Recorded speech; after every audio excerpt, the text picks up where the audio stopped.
رسول کریم صلی اللہ علیہ وسلم نے ارشاد فرمایا، اگر تم میں سے کسی شخص کے دروازے کے سامنے سے نہر گزرتی ہو اور وہ دن میں 5 مرتبہ وہاں سے غسل کرتا ہو، صحابہ مجھے بتاؤ اس کے بدن پہ کوئی میل کچیل رہے گا؟ تو صحابہ نے عرض کی، اے اللہ کے رسول، اس کے بدن پہ کوئی میل کچیل نہیں رہ سکتا جو دن میں 5 مرتبہ غسل کرتا ہے۔ فرمایا یہ 5 نمازوں کی مثال ہے، جو 5 نمازیں پڑھتا ہے اس کے بدن پہ گناہوں کا میل نہیں رہتا ہے، اللہ اسے ستھرا کر دیتا ہے، اسے پاک کر دیتا ہے۔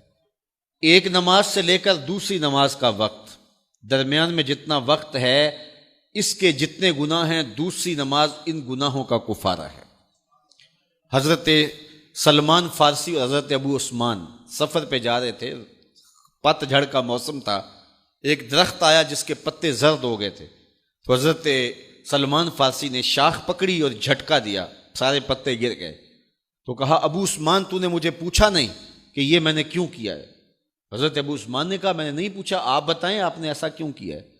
تو حضرت سلمان فارسی کہنے لگے، ایک دن میں رسول اللہ کے ساتھ تھا، سفر پہ تھا، ایسے ہی ایک درخت آیا جس کے پتے زرد ہو چکے تھے، حضور نے شاخ پکڑی، جنبش دی، جھٹکا دیا، پتے گر گئے۔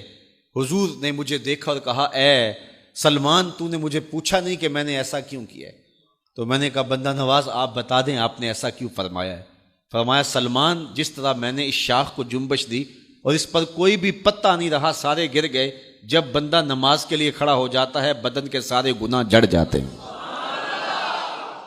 اللہ کی توفیق سے میرا خیال ہے کہ آپ سارے لوگ نمازی ہوں گے، اور میری مائیں بہنیں اور بیٹیاں جو تشریف لائی ہیں انہیں بھی 5 گانا نماز کا شعور اور توفیق نصیب ہوگی۔ آج ہم یہاں سے عزم کر کے جانا ہے کہ ہمارے خاندان میں، ہمارے رشتہ داروں میں، ہماری اولادوں میں اگر بدقسمتی سے کوئی بے نمازی ہے تو آج عزم کر کے جائیں کہ وہ بے نمازی نہ رہے، اتنے زور سے تبلیغ کریں گے کہ وہ نماز پڑھنے پہ مجبور ہو جائیں گے۔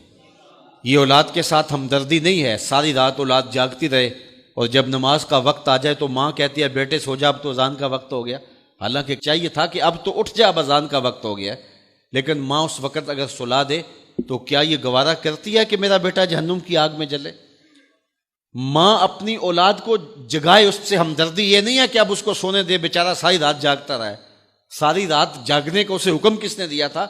فجر کے وقت جاگنے کا حکم ہے، جب رحمت اللہ کی بٹ رہی ہے تو اس کو بیدار کرے، اس کو جگائے۔ کڑکتی دھوپ ہے، آج کل موسم کتنا گرم ہے، تو اگر بچہ دھوپ میں کھڑا ہو اور اس کے پاؤں جلس رہے ہوں تو ماں گوارا کرتی ہے، بھاگ کے اچک لے گی بچے کو کہ میں اسے دھوپ سے، تمازت سے، گرمی سے بچا لوں۔ تو کیا حشر کی کڑکتی دھوپ میں بیٹا پسینے میں شرابور ہو اور وہ پسینہ آگ سے بھی زیادہ گرم ہو تو کوئی ماں یہ گوارا کرتی ہے؟ یقیناً نہیں کرتی۔ تو نہیں کرتی تو اس کو اپنی اولاد کو 5 گانا نماز کا خوگر بنانا ہوگا۔ نماز کی توفیق اللہ سے مانگو۔ آج کے اس اجتماع میں یہی پیغام ہے اور یہی دعوت ہے اور یہی قرآن مجید کی تعلیمات کا خلاصہ ہے۔ 1 بار نہیں، 2 بار نہیں، 10 بار نہیں، 20 بار نہیں، 100 بار نہیں، قرآن و حدیث کے اندر 750 مرتبہ نماز کا حکم آیا ہے۔ آپ ذرا غور کیجئے، 1 مرتبہ کہہ دینا کیا کافی نہیں ہے؟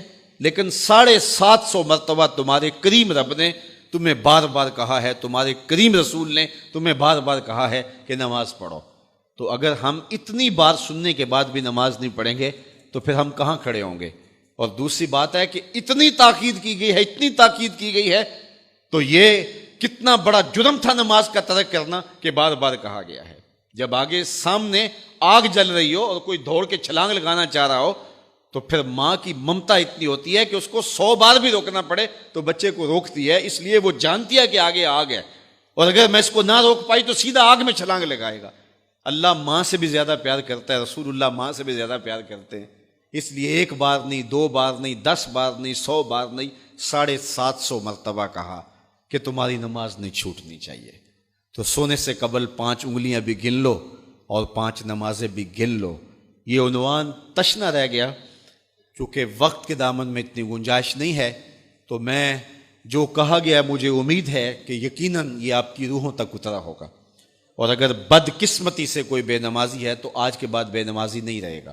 اور ہم اپنے ماحول میں اپنی اولاد سے اگر پیار کرتے ہیں اور حقیقی پیار ہمیں، تو پھر ان کو 5 گانا نماز کا عادی بنانا ہوگا اور ان کی پیشانیوں میں سجدے رکھنے ہوں گے۔